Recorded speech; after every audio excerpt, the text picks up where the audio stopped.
Hello everyone, welcome back to our channel. ഇന്ന് നമ്മൾ discuss ചെയ്യാൻ പോകുന്നത് റൂറൽ മാർക്കറ്റിങ്ങിന് ഇന്ത്യയിലെ ഇമ്പോർട്ടൻസ് കൂടാനുള്ള ചില കാരണങ്ങളാണ്. അതായത് potential of rural marketing in India. ഏതൊക്കെയാണ് ആ പോയിൻറ്റ്സ് എന്ന് നമുക്ക് നോക്കാം.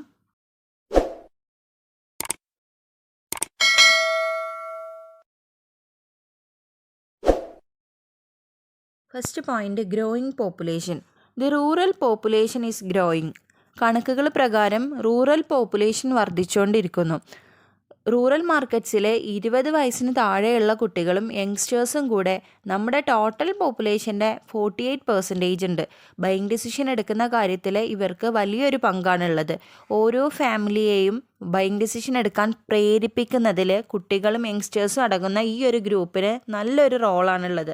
അതുകൊണ്ട് തന്നെ മാർക്കറ്റേഴ്സ് ഈ ഒരു പർട്ടിക്കുലർ ഗ്രൂപ്പിനെ കോൺസെൻട്രേറ്റ് ചെയ്ത് മാർക്കറ്റിംഗ് ചെയ്യുകയാണെങ്കിൽ കൂടുതൽ സെയിൽസ് നടക്കുന്ന ഓരോ കമ്പനീസും വിചാരിക്കുന്നുണ്ട്. അതുകൊണ്ട് തന്നെയാണ് ഇന്ത്യയിലെ റൂറൽ മാർക്കറ്റ്സിൻ്റെ ഇമ്പോർട്ടൻസ് കൂടുന്നതിനുള്ള ഒരു കാരണമായിട്ട് പോപ്പുലേഷനിൽ ഉണ്ടാവുന്ന വേരിയേഷൻ അല്ലെങ്കിൽ വർധനവ് കാരണമാകുന്നത്. Second point, increasing literacy rate. കഴിഞ്ഞ 2 ദശാബ്ദങ്ങളായിട്ട് ഇന്ത്യയിലെ റൂറൽ പീപ്പിളിൻ്റെ ലിറ്ററസി റേറ്റ് 23% കൂടിയിട്ടുണ്ട്. മാത്രമല്ല ഇന്ന് അർബൻ ഏരിയാസിലുള്ളതിനേക്കാൾ കൂടുതൽ ഗ്രാജുവേറ്റ്സ് കൂടുതലുള്ളത് റൂറൽ ഏരിയാസിലാണ്.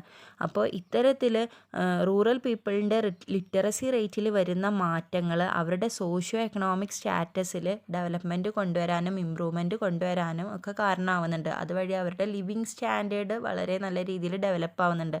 അതിൻ്റെ ഭാഗമായിട്ട് തന്നെ farm goods and non farm ഗുഡ്സിനോടുള്ള അവരുടെ ഡിമാൻഡ് കൂടാനും കാരണമാവുന്നുണ്ട്. അപ്പോൾ ഇതൊക്കെ അവിടെ മാർക്കറ്റേഴ്സിന് പുതിയ പുതിയ ഓപ്പർച്യൂണിറ്റീസ് ക്രിയേറ്റ് ചെയ്ത് കൊടുക്കുന്നുണ്ട്. Next point, rising prosperity. വർദ്ധിച്ചു വരുന്ന അഭിവൃദ്ധി.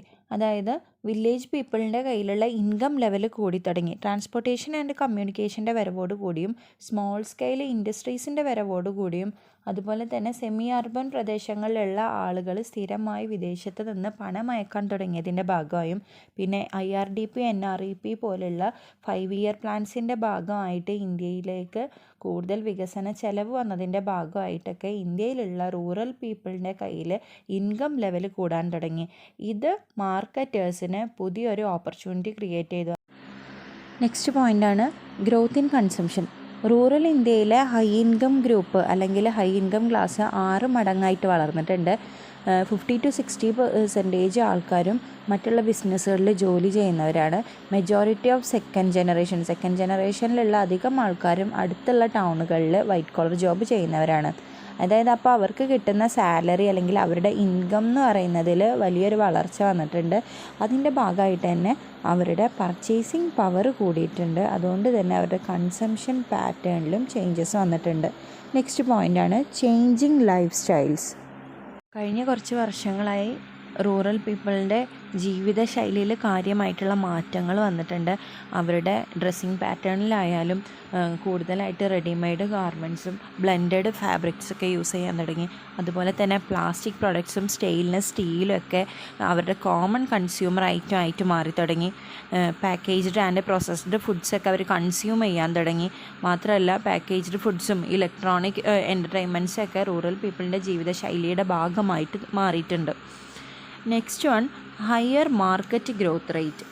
റൂറൽ മാർക്കറ്റിൻ്റെ ഗ്രോത്ത് റേറ്റ് കൂടി വരാനുള്ള പ്രധാനപ്പെട്ട കാരണങ്ങളാണ് റൂറൽ പീപ്പിളിൻ്റെ പോപ്പുലേഷൻ റേറ്റ് കൂടുന്നതും അതുപോലെ തന്നെ അവരുടെ ഇൻകം ലെവൽ ആയിക്കോട്ടെ ലിറ്ററസി റേറ്റ് കൂടുന്നതും അതുപോലെ തന്നെ ഗവൺമെൻറ് കൊണ്ടുവരുന്ന ഒരുപാട് സ്കീമുകളും മാസ് കമ്മ്യൂണിക്കേഷൻ ആൻഡ് ട്രാൻസ്പോർട്ടിൽ ഉണ്ടാവുന്ന ഒരുപാട് ഡെവലപ്മെൻറ്റും ഒക്കെ ഇതുപോലെ റൂറൽ മാർക്കറ്റിൻ്റെ ഗ്രോത്ത് റേറ്റ് കൂടാനുള്ള should be considered as an expense but as an investment. Rural marketing നമ്മളൊരു എക്സ്പെൻസ് ആയിട്ട് കണക്കാക്കരുത്, മറിച്ച് അതൊരു ഇൻവെസ്റ്റ്മെൻ്റ് ആണെന്നാണ് പറയുന്നത്.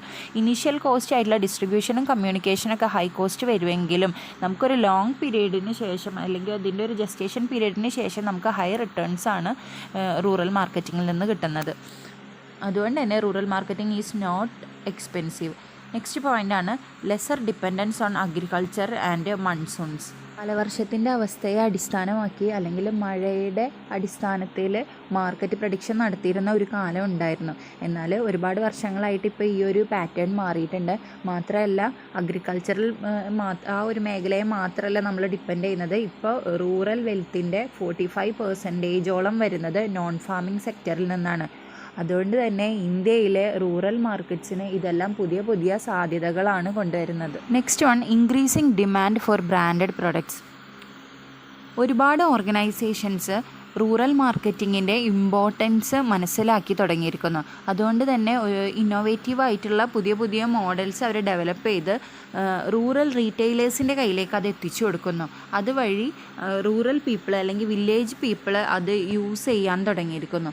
ഇന്ന് 65% വില്ലേജ് പീപ്പിൾ യൂസ് ചെയ്യുന്നത് ബ്രാൻഡഡ് പ്രൊഡക്ട്സ് ആണ്. മാത്രമല്ല നോൺ ബ്രാൻഡഡ് പ്രൊഡക്ട്സിനോടുള്ള അവരുടെ താല്പര്യവും കുറഞ്ഞുകൊണ്ടിരിക്കുന്നു. Next one, favourable government policies.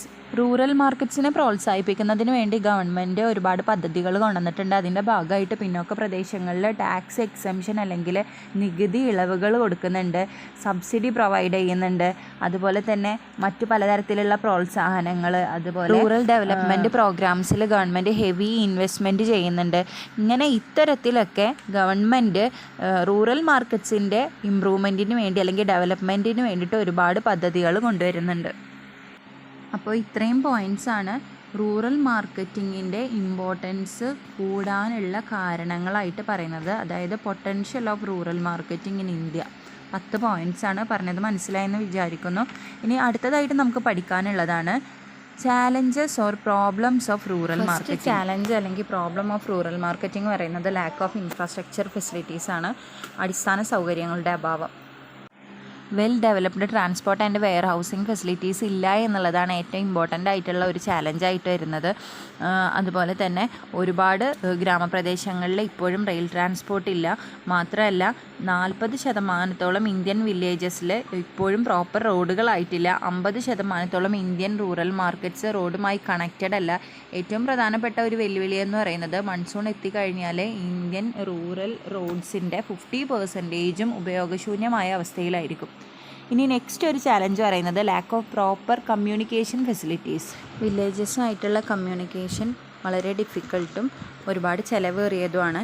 ഇന്നും ഇന്ത്യയുടെ കിഴക്കൻ ഭാഗങ്ങളിലുള്ള ഒട്ടുമിക്ക ഗ്രാമങ്ങളിലും മൺസൂൺ സമയങ്ങളിൽ ആക്സസ് ചെയ്യുക എന്നുള്ളത് വളരെ ബുദ്ധിമുട്ടാണ്. Next one, dispersed markets. Rural population is scattered over A large land area. നമുക്കറിയാം റൂറൽ മാർക്കറ്റ് എന്ന് പറയുന്നത് വൈഡ് സ്പ്രെഡ് അല്ലെങ്കിൽ ഡൈവേഴ്സ് ആൻഡ് സ്കാറ്റേർഡ് ആണ്. 53 മില്യൺ സ്ക്വയർ കിലോമീറ്റേഴ്സിലായിട്ട് വാസ്റ്റായിട്ട് വിശാലമായി പരന്ന് എടുക്കുന്നുണ്ട് നമ്മുടെ റൂറൽ മാർക്കറ്റ്സ്. അതുകൊണ്ട് തന്നെ രാജ്യത്തുടനീളം ഒരു പർട്ടിക്കുലർ ബ്രാൻഡിൻ്റെ ലഭ്യത ഉറപ്പാക്കുക എന്നുള്ളത് മിക്കവാറും അസാധ്യമാണ്. അതിനെല്ലാം ഉപരി റൂറൽ മാർക്കറ്റ് ഇത്രയും വൈഡ് സ്പ്രെഡ് ആയതുകൊണ്ട് തന്നെ അഡ്വർടൈസിങ് എന്ന് പറയുന്നത് ഇവിടെ വളരെ ചിലവേറിയതാണ്. Distribution problems. ചെറിയ പർച്ചേസ് റിക്വയർമെൻറ്റ്സും ട്രാൻസ്പോർട്ടേഷൻ പ്രോബ്ലംസും കാരണം നിലവിലുള്ള ഡിസ്ട്രിബ്യൂഷൻ ചാനൽ ഭയങ്കര എക്സ്പെൻസീവാണ്. സൂപ്പർ മാർക്കറ്റുകളുടെയും റീറ്റെയിൽ ഔട്ട്ലെറ്റ്സിൻ്റെയും ഒരു ഷോർട്ടേജ് നമുക്കിവിടെ കാണാം. Next one, inadequate banking or credit facilities. Rural മാർക്കറ്റിങ്ങിൻ്റെ മറ്റൊരു വെല്ലുവിളി എന്ന് പറയുന്നത് പ്രോപ്പറായിട്ടുള്ള ബാങ്കിങ് ഓർ ക്രെഡിറ്റ് ഫെസിലിറ്റീസ് ഇല്ല എന്നുള്ളതാണ്. റീജിയണൽ റൂറൽ ബാങ്കുകളും കോപ്പറേറ്റീവ് ബാങ്കുകളും വില്ലേജസിൽ ബ്രാഞ്ചസ് തുറന്നെങ്കിലും മാർക്കറ്റിങ്ങിന് ഹെൽപ്ഫുള്ളാവുന്ന രീതിയിൽ അല്ലെങ്കിൽ മാർക്കറ്റിങ്ങിനെ ഇമ്പ്രൂവ് ചെയ്യുന്ന രീതിയിലുള്ളൊരു വളർച്ച അവയ്ക്ക് ഉണ്ടായില്ല. അതുപോലെ തന്നെ നാഷണലൈസ്ഡ് ബാങ്ക്സ് റൂറൽ സെക്ടറിനെ അവഗണിക്കുന്നു എന്നുള്ളത് ഒരു വാസ്തവം തന്നെയാണ്. Next point, many languages and dialects. 22ഓളം മേജർ ലാംഗ്വേജസ് അല്ലെങ്കിൽ പ്രധാന ഭാഷകളും 1700 ഡയലക്ട്സ് അല്ലെങ്കിൽ പ്രാദേശിക ഭാഷകളും ഉണ്ടെന്നാണ് പറയുന്നത്. അപ്പോൾ messages have to be delivered in local languages and dialects. Messages നമ്മൾ ഈ ലോക്കൽ ലാംഗ്വേജസിലും ഡയലക്ട്സിലും പ്രൊവൈഡ് ചെയ്യാമെന്ന് പറയുന്നത് ഡിഫിക്കൽട്ടാണ്. അതുകൊണ്ട് തന്നെ മാർക്കറ്റേഴ്സിന് പ്രൊമോഷണൽ സ്ട്രാറ്റജീസ് ഈ പല പല ലാംഗ്വേജുകളിൽ ഫിക്സ് ചെയ്യുക അല്ലെങ്കിൽ ഡിസൈൻ ചെയ്യുക എന്ന് പറയുന്നത് ഒരു ഡിഫിക്കൽട്ട് ടാസ്ക്കാണ്. നെക്സ്റ്റ് ചാലഞ്ചാണ് ലോ പെർ ക്യാപിറ്റ ഇൻകം. GDPയുടെ 26% പ്രൊഡ്യൂസ് ചെയ്യുന്നത് ഗ്രാമങ്ങളിലാണെങ്കിലും ടോട്ടൽ പോപ്പുലേഷൻ്റെ 74% വില്ലേജസിൽ തന്നെ ഷെയർ ചെയ്ത് പോകുന്നു. അതുകൊണ്ട് തന്നെ പെർ ക്യാപിറ്റ ഇൻകം വളരെ കുറവാണ്. സോ ഒരു ആവറേജ് വില്ലേജറിൻ്റെ പർച്ചേസിങ് പവറും വളരെ കുറവായിരിക്കും. അതുകൊണ്ട് തന്നെ അവർ നെസസിറ്റീസും മാത്രമായിരിക്കും കൂടുതലായിട്ട് പർച്ചേസ് ചെയ്യുന്നുണ്ടാവുക. Next one, small quantity of purchase. Villagers ഭൂരിഭാഗവും ചെറിയ അളവിൽ വാങ്ങുന്നവരാണ്. അവരുടെ പർച്ചേസിങ് പവർ വളരെ കുറവായിരിക്കുമെന്ന് നമ്മൾ ഓൾറെഡി പറഞ്ഞു കഴിഞ്ഞു. അതുകൊണ്ട് തന്നെ അവർക്ക് ബഡ്ജറ്റ് ഫ്രണ്ട്ലി ആവുന്ന രീതിയിലുള്ള ചെറിയ ചെറിയ പാക്കേജുകൾ ലഭ്യമാക്കേണ്ടത് ആവശ്യമാണ്. ഹൈ ക്വാളിറ്റി സാധനങ്ങൾ ഹൈ പ്രൈസിന് വാങ്ങിക്കാനൊന്നും വില്ലേജ് പീപ്പിളിന് കഴിയില്ല. അതുകൊണ്ട് തന്നെ അവർക്ക് വേണ്ടി നമ്മൾ ക്വാളിറ്റി കൂട്ടിയാലും റേറ്റ് കുറഞ്ഞ രീതിയിൽ വേണം ഫിക്സ് ചെയ്യേണ്ടത്. നെക്സ്റ്റ് ചാലഞ്ച് എന്ന് പറയുന്നത് low levels of literacy. Cheap education ലഭിക്കാനുള്ള സാധ്യതകൾ കുറവായതിനാൽ റൂറൽ പീപ്പിളിൻ്റെ ലിറ്ററസി റേറ്റ് എന്ന് പറയുന്നത് കുറവാണ്. എന്നാലും ഇന്നത് ഇമ്പ്രൂവിങ് ആണ്. അതുകൊണ്ട് തന്നെ ടോട്ടൽ പീപ്പിളിൻ്റെ 18% മാത്രമാണ് പ്രിൻ്റ് മീഡിയ കവർ ചെയ്യുന്നുള്ളൂ. നെക്സ്റ്റ് വൺ, പ്രോബ്ലം ഇൻ കൺസ്യൂമേഴ്സിൻ്റെ ലൈഫ് സ്റ്റൈലും കൾച്ചറും ടേസ്റ്റ് ആൻഡ് പ്രിഫറൻസും അവരുടെ ഇൻകം ലെവലും എല്ലാം ഡിഫറെൻ്റ് ആയതുകൊണ്ട് തന്നെ അവർ റൂറൽ മാർക്കറ്റിനെ സെഗ്മെൻറ്റ് ചെയ്യുന്നത് വളരെ ഡിഫിക്കൽട്ടാണ്. മാത്രമല്ല റൂറൽ കൺസ്യൂമേഴ്സിന് പ്രൊഡക്റ്റിനെ കുറിച്ച് അവബോധം അല്ലെങ്കിൽ പ്രൊഡക്റ്റിനെ കുറിച്ചുള്ള അവയർനെസ്സും വളരെ കുറവാണ്. അതുകൊണ്ട് തന്നെ റൂറൽ മാർക്കറ്റിനെ സെഗ്മെൻറ്റ് ചെയ്യുന്നത് വളരെ ഡിഫിക്കൽട്ടായിട്ടുള്ളൊരു ടാസ്ക്കാണ്. നെക്സ്റ്റ് ചാലഞ്ചാണ് സീസണൽ ഡിമാൻഡ്. റൂറൽ കൺസ്യൂമേഴ്സിൻ്റെ മെയിനായിട്ടുള്ള ഇൻകത്തിൻ്റെ സ്രോതസ്സ് അല്ലെങ്കിൽ വരുമാന മാർഗം എന്ന് പറയുന്നത് കൃഷിയാണ്. കൃഷി ഡിപ്പെൻഡ് ചെയ്യുന്നത് മൺസൂണിനെയാണ്. അപ്പോൾ ഓരോ വർഷവും അവർക്ക് എത്രത്തോളം വിളവ് ഉണ്ടാക്കാൻ പറ്റുന്നു അല്ലെങ്കിൽ വരുമാനം ഉണ്ടാക്കാൻ പറ്റുന്നു അതിനനുസരിച്ചിട്ട് അവരുടെ ഡിമാൻഡും അല്ലെങ്കിൽ പർച്ചേസിങ് പവറിലും മാറ്റം വരും. അതുകൊണ്ട് തന്നെ എല്ലാ വർഷവും അവർക്ക് സ്റ്റേബിളായിട്ടുള്ള ഡിമാൻഡോ പർച്ചേസിങ് പവറോ ആയിരിക്കില്ല. അപ്പോൾ ഇന്ന് നമ്മൾ ഡിസ്കസ് ചെയ്തത് potential of rural marketing in India and challenges of rural marketing ആണ്. എല്ലാവർക്കും മനസ്സിലായെന്ന് വിചാരിക്കുന്നു. ഡൗട്ട്സ് എന്തെങ്കിലും ഉണ്ടെങ്കിൽ ചോദിക്കുക. Thank you for watching.